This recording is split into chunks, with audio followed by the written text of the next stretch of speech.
Hey there folks, it's been a while since I made a video. Life has been hectic, let me tell you.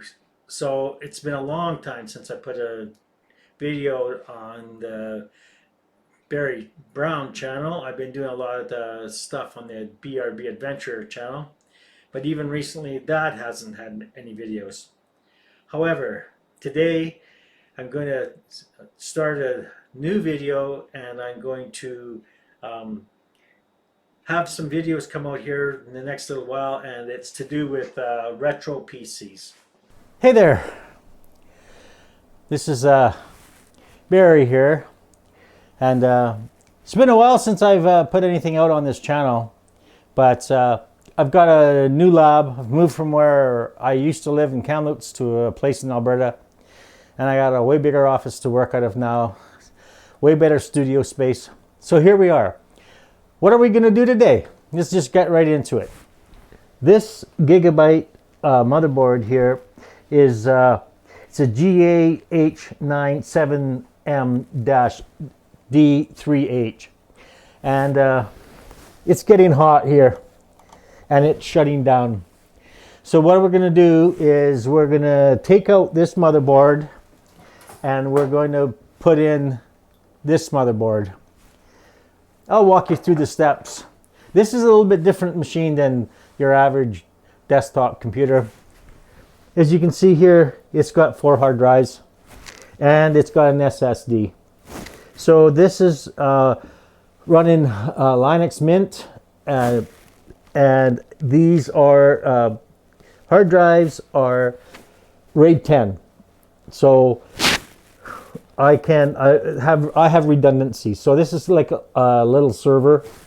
It's an older style Cooler Master case, and it's got a 500 watt power supply. That's a Cooler Master, and I've got 16 gigs of RAM in here. But so what we're gonna do today is we're going to take all the guts off of here, and we're gonna put it on this here motherboard. I've tested this board. It tests good. It's a ASUS Z97-A. It's a motherboard that was produced before ASUS was having a bunch of problems with their hardware. So it's an older board. The RAM it runs is a DDR3, same as what's in here. And that's a Intel i5 processor. So we're going to swap that over and get this running. Unfortunately, all the data that's on these drives is going to be lost, because when I switch the motherboard over, that's going to have to reinitiate the RAID setup.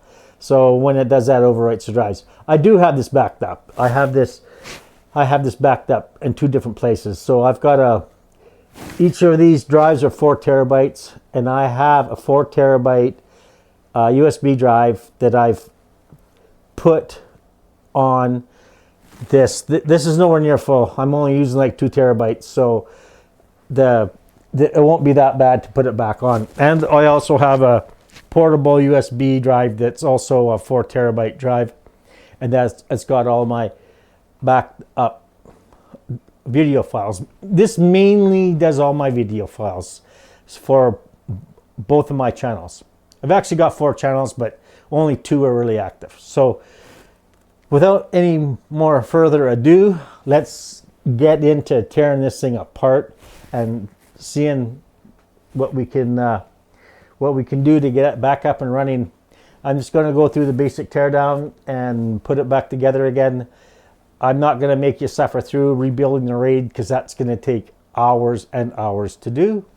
But let's get right into it. Let's start tearing this thing apart. Okay, first thing we need to do here is start unplugging some cables.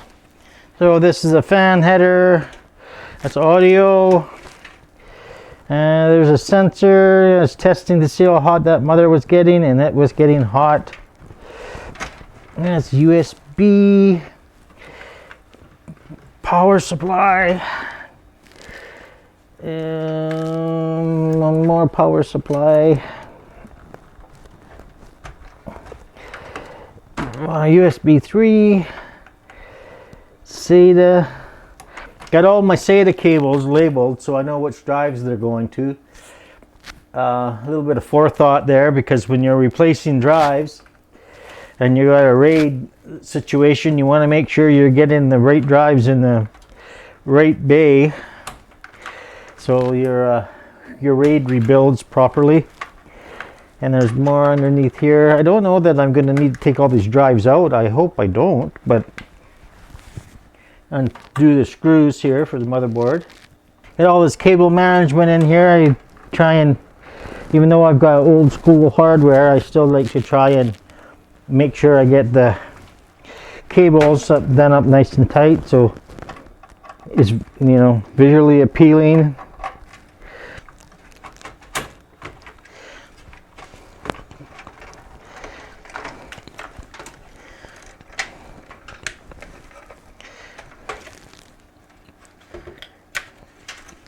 And it's free. Look at that. So I guess maybe one thing I should check before I go any further ahead is that this thing, other motherboard actually fits in this case.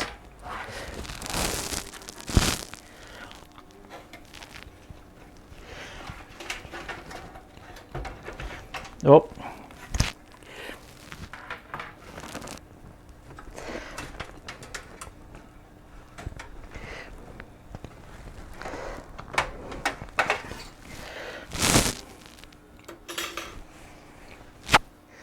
Okay, so we're going to move things around here a little bit, change it up, and we're going to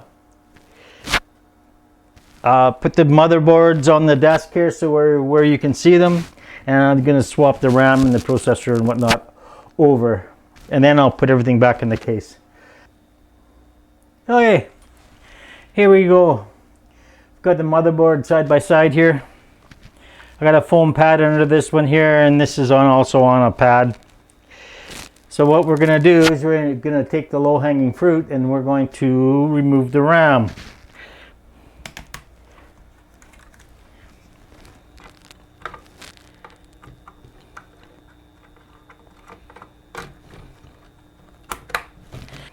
I've always been a fan of the ASUS hardware. I try and use as much ASUS as I possibly can. Gigabyte was free. I used to work in a computer shop, and a lot of the hardware that came in was going to be e-waste, so I saved it from the e-waste bin and put it into my own collection. I've got a few of these older 1155 motherboards. One thing I do really hate is I hate these. That processor was not on very well at all. I hate these clip-on Intel fans. So, but what we have a plan B. So what we're going to do is we're going to go with this style of fan. It's just a cheap Chinese thing I found that for this motherboard. It's a little bit bigger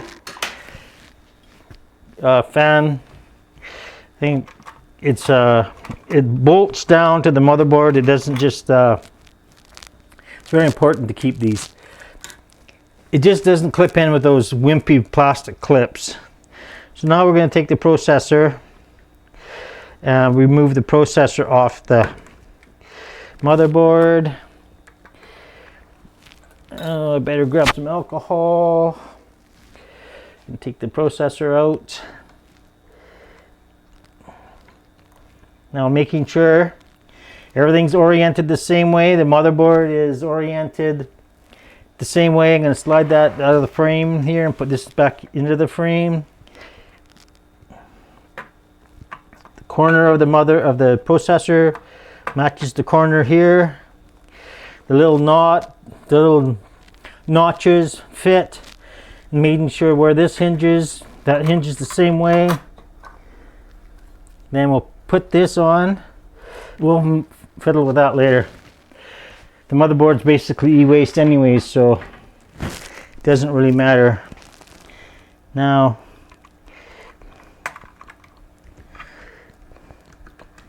drop the motherboard down in there. And I gotta step away here from the camera. Actually, I'd feel better if it was sitting on this little bit of foam here.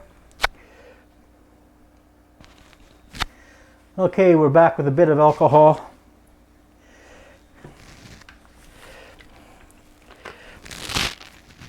It's not the alcohol of my choice.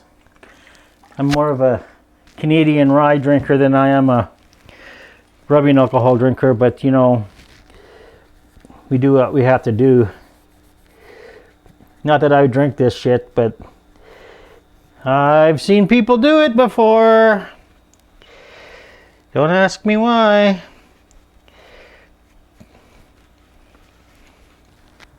You gotta be pretty bloody hard up to drink this stuff. Okay, we got that old stuff off. Actually, I try and keep my processors fairly gummed up when I take my motherboards apart and rebuild them, repaste them, you know, every couple of months or whatever. Give them a good cleaning. I'm also cleaning this brand new heat sink, just to make sure there's no manufacturer's oils or whatever on it. Okay, that can go over there. Now we're going to flip this baby upside down. And we are going to align this here bracket.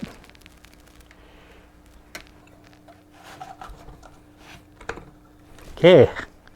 Now I did notice when this came out of the box, it had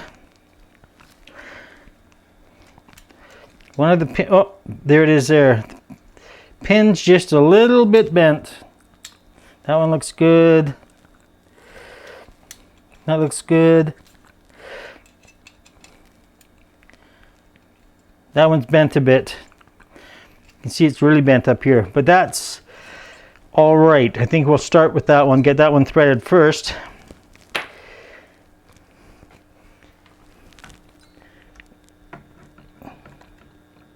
Whoops. You know, it might be a good idea to put a little thermal paste on there before you do that.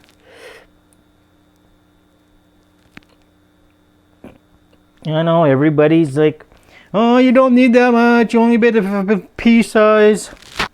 Well, it's my motherboard, it's my heatsink, it's my video.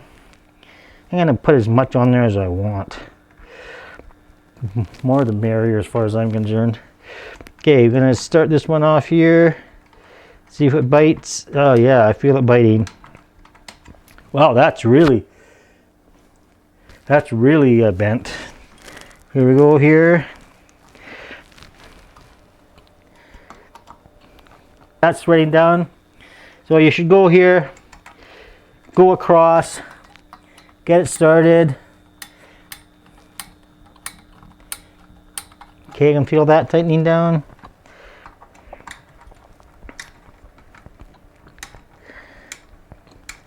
That one's tightening down. And just tighten them to the snug. Cross pattern. That one's snug. That one's snug. Okay.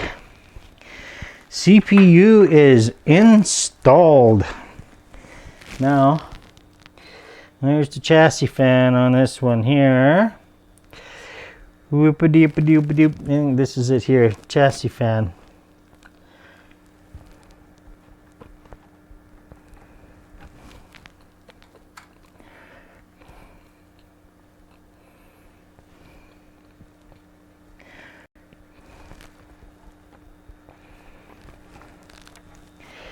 If I had been a smart man, I would have made sure it had that fourth pin on there so that the motherboard can sense the speed of the fan.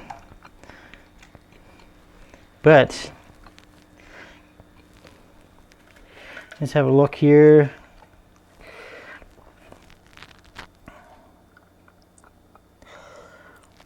We'll find out when we boot it up. Okay, fan turns, motherboard is RAM's installed, and we can boot this before we put it in the motherboard to make sure it's going to fire up. Okay, so I've got a test bench over here that I can test this with. Might have to move stuff around a bit. Let's see if I can.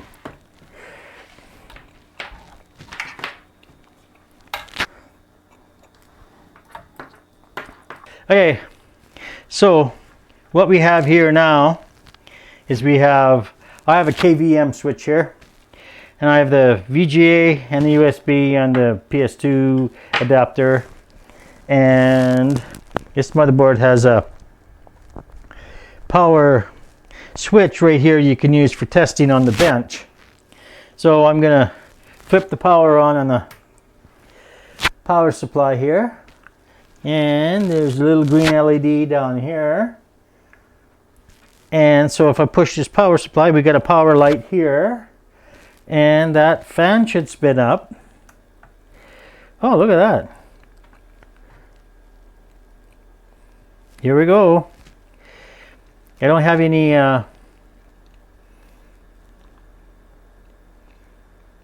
she's happy, there's no beeps.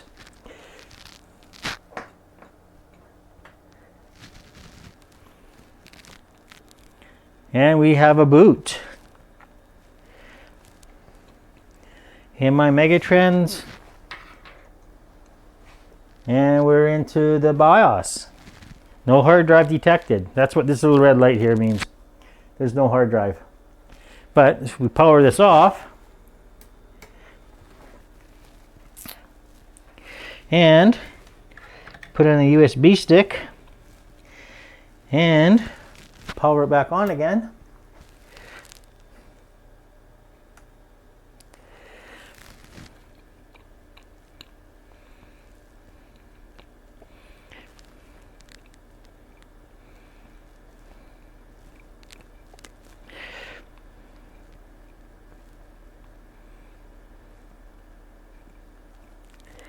yes, I can boot into an operating system. So that's good. The motherboard works, everything works, nothing was messed up. The RAM's seated properly. We're all good. So now we're going to go through the process. I'll bring the case back up onto the desk here, and we'll get this into the case. Now we've got the case back on the bench. Got the cables more or less out of the way. We're going to try and drop this motherboard in here and see if we can get it to slip right in. Oh, I might need a couple more standoffs down here. We want to check and make sure that we don't have any standoffs. So these little brass bits here that are going to interfere. This one here is not looking good. I have to move that one down to here. Okay. Should have taken care of that before, but. And what about that one there?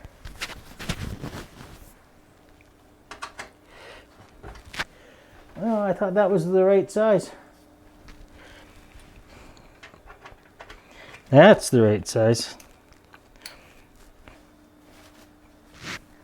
I tell you, this iFixit case, these all the little tools in here, this is a handy little kit, I tell you. It's just a deluxe case. I've added my own little bits to it here. I added these dental picks. I used to work on printers quite a bit, and then sometimes on printers you got to remove springs and whatnot, and these picks are amazing for getting into the springs, pulling them and readjusting them and whatnot. No, this is I really like this little toolbox. It's really handy. Okay, so we got that one removed. Let's just have a look here. We're gonna have to move this one too. I'm going with the onboard video. I'm not this is more or less a server. I don't game on it or anything, so I've got other machines I do that stuff with. I've got my main desktop computer, then I've got another secondary backup machine, and I have this one, and I got a few more that are in the works. Haven't decided what I'm going to do with them yet, but I might.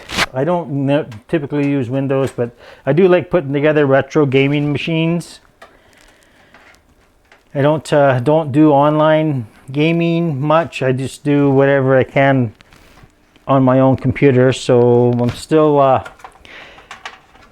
I'm Generals. I like to play Generals. I know it's as old as dirt, but nostalgia being what it is, and I have fun with it. So yeah, I'm gonna need more standoffs. Hey, gotta go find another box of tools. Not so much tools, I gotta find a box of bits and pieces. Okay, well, I've come to the conclusion that this is not the day to do a shortcut. So what I'm gonna have to do is I'm gonna have to take all the drives out, because there's standoffs underneath the hard drives that I'm not going to get access to. So I'm not going to make you guys suffer through that. I'm going to just pause the video here for a minute, and then I'll get this thing all apart and put it back together, and then I'll let you guys see what the end result is. So I don't know, it's not going to be any time for you because of the magic of the editing process, but just give me a few minutes here, and I'll zip these out, and put something else in. Put the motherboard and put all the standoffs in, get it all plugged in, and show you guys the end result. Okay, folks, we're back. I don't know what's going on with this thing, but the I/O shield is seeming to be not quite precisely cut. I think I've got it sorted out now. I just placed the motherboard in to the case, and I'm just going to fidget it around here a little bit, and I'm going to put in a few of the screws in order to get this thing lined up, and then we'll plug in the power and all the rest of the cables. But I'll get the motherboard down first, and then we'll come back just before I'm ready to boot it up. So I got a few of the cables plugged in here. USB power, CPU power, chassis fan, and it's my secondary chassis fan. This is audio, I believe. This is for the front panel. These are front panel plug-ins here. And this is another USB.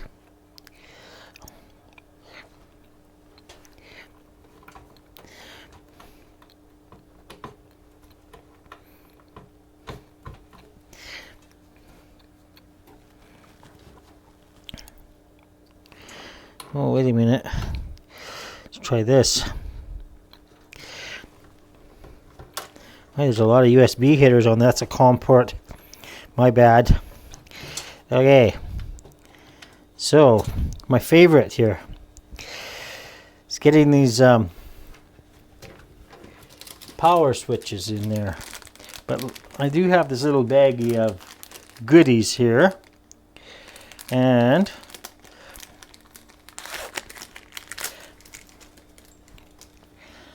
what do we got? USB, so that's you lift it up a bit. Then we got all these little babies here. Oh, there's another USB. We don't have a speaker on this one. Hard disk drive LED. Power LED, negative power LED. Hard drive LED. And this is hard drive LED, positive and negative. So this goes this way.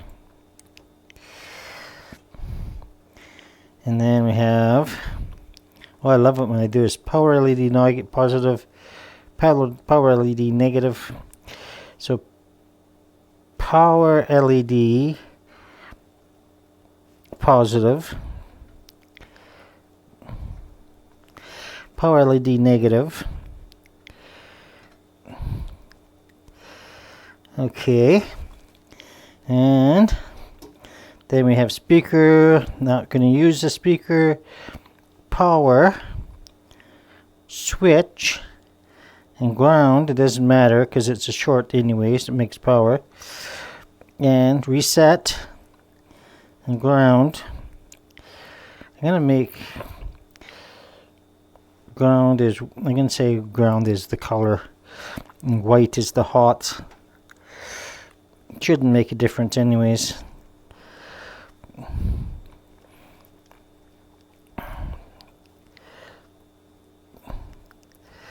Just makes it easier when you do this, when you have this block here for this. And then this should line up. Too wide on the outside. Oh yeah, that makes it easy.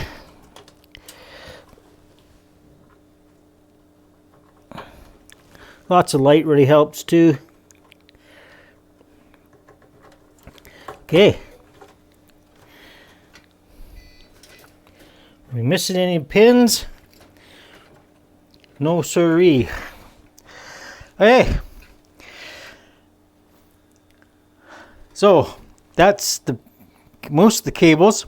What I'm going to do now is I'm going to install the drives and get those drives back in. I'm not going to bore you guys with that tedious process of screwing them all down. But I did want to show you that I'm using the Western Digital yellow drives. These drives are for commercial use, but I've also put the date on how long they've been running. They last a long time. I have had a couple fail, but these yellow ones last a lot longer than the blue ones do. So I'm going to continue using them. But anyways, I'll get these plugged in, get them powered up, and let you guys see the results. I'll definitely let you know if any smoke comes out, but I think we're going to be good. Okay, here we are.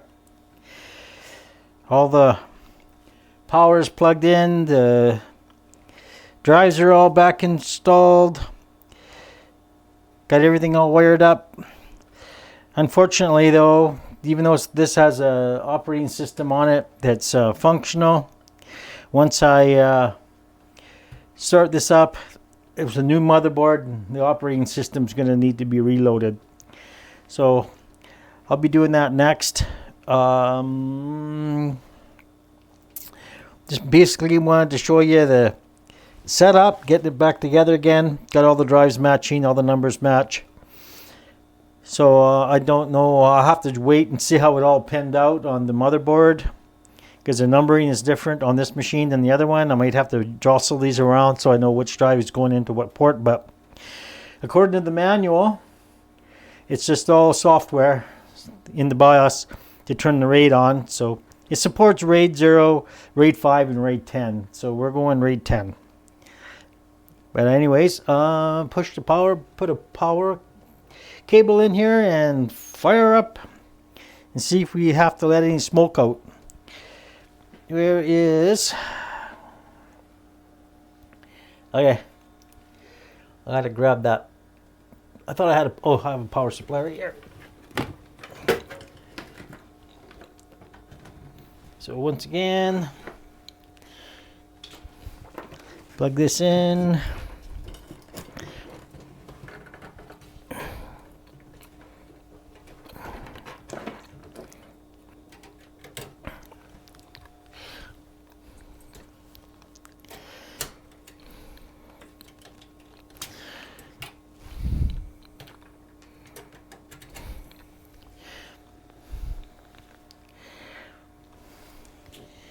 And contact. Let me see if we got it. What happens here? Oh, there we go. Got to turn the power supply on.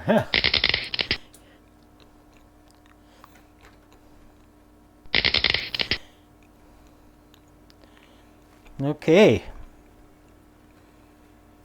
I see it on the monitor.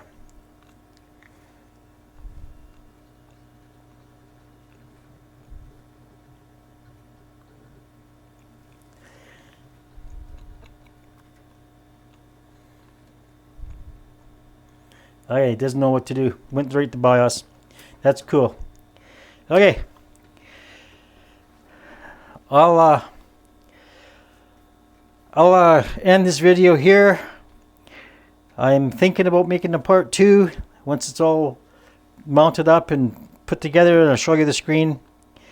I also wanted to mention that this motherboard also supports the M.2 drives. I could put an M.2 in here if I wanted to, but I'm not going to at this point in time. In the future I might, and then eliminate the drive I have here. This SATA SSD. This is a Kingston 120 gigabyte 110, and these are all 4 terabytes, so I got 8 terabytes of storage. Okay folks, that's that wraps up this one. We'll be in touch with you soon and when we get the next project going.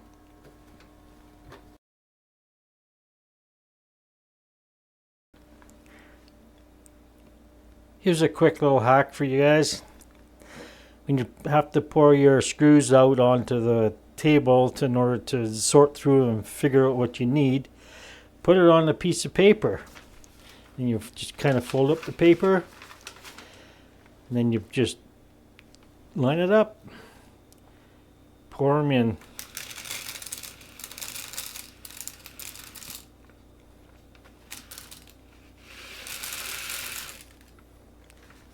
Quick and simple.